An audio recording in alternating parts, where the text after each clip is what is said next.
Shocking revelations in the payment of 15.4 billion shillings to a ghost law firm as compensation to 6,335 pensioners who had sued government have emerged, with the controversial and embattled city lawyer Bob Kasango pinning a High Court judge John Eudes Kaiterima to have asked for a 500 million shillings kickback to sell the deal that had attracted allegations that the judge's signature had been forged. He said to me that he was a very poor man. He has worked for a long time.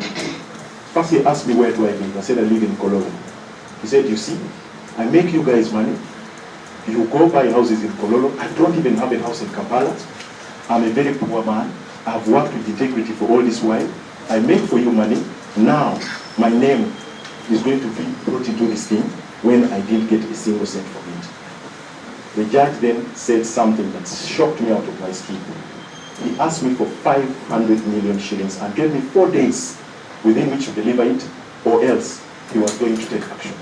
Last week, Justice John Eudes Kaiterima appeared before the same committee and tendered an audio recording of Kasango accusing him of being among the prime suspects who he thinks forged his signature for the court award of 15.4 billion shillings as compensation to the 6,335 pensioners. But Bob Kasango denied the allegations leveled against him by Justice Kaiterima. So he said, by the stroke of my pen, I can either certify them that I did, and that will be the end of this case, or I can refuse to certify them, and then you will be in trouble. But he also said to me, but I don't remember when and how I signed this document. I told him, you know you signed this document. And I have read that there's a recording of me with him. And in that recording, I'm sure there is a phone recording of me talking to an official in Ministry of Finance about this matter. I would say, let the investigation stop, I'll walk myself to prison.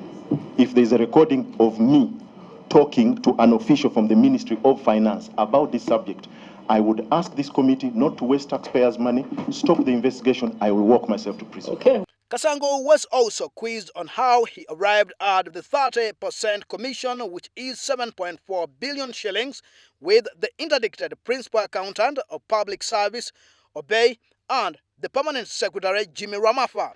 I asked them, how much exactly are you guys thinking about?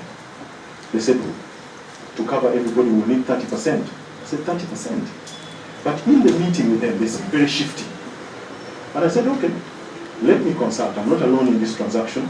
I will consult and get back to you. Whether, one, the interested parties are willing to pay this money or not. When I went back, I spoke to Mr. Matoko. Mr. Matoko actually, and excuse my language, showed me his middle finger. He told him, you know what? Tell them to go and do that. I will not have worked for money for 13 years. And somebody comes to ask for 30% of what is due. I would rather not have the payment. To loosen the noose for Kasango, the probing committee offered a window for Kasango to return the 30% offer, which the committee deemed that Kasango had obtained irregularly, a fact that Kasango admitted, but with conditions. This offer, I made it to, I told the police officers, I said, I'm sick and tired of this. I told them, if indeed, because I have been pushing for this thing, I have information which I can't verify, maybe the committee can verify, that this file went up to the DPP. The DPP asked for a handwriting sample. The DPP said, give me the tapes, because I think this is the first time these tapes are surfacing in public. Nobody ever gave it to me. The DPP gave these people 2 weeks to produce these things and said, I'll take Kasango to court if you have this thing. 3 years down the line, there's no handwriting. Mr. Kasango. The committee established that part of the looted irregular funds were shared by many people involved in the chain, among them senior journalist Andrew Mwenda.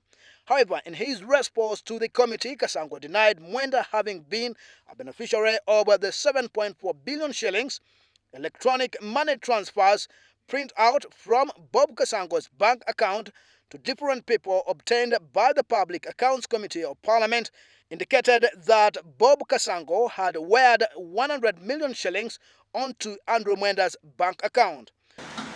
I have known Andrew Mwenda since we were little boys. You said he told you he was my best man, I'm his best friend, and if you go through our accounts, money has exchanged hands over the years, probably in the billions, in cash, in whatever. That's number one. That account, if you look at it, probably there was, within a year, transactions worth about 15 billion. That was even before the first payment was made. So Andrew Mwenda had absolutely zilch, zero, to benefit from this payment. Absolutely none. If you go to my personal account now, last week I paid him 175 million. Has that got to do with anything from elsewhere? The probe continues tomorrow with the interdicted Principal Accountant of Public Service, Juan Obey, and Advocate John Matovu, a partner of Bob Kasango in the pension scam payment of 15.4 billion shillings to a ghost law firm. Timothy Sibasi, Judicial Vision, Parliament.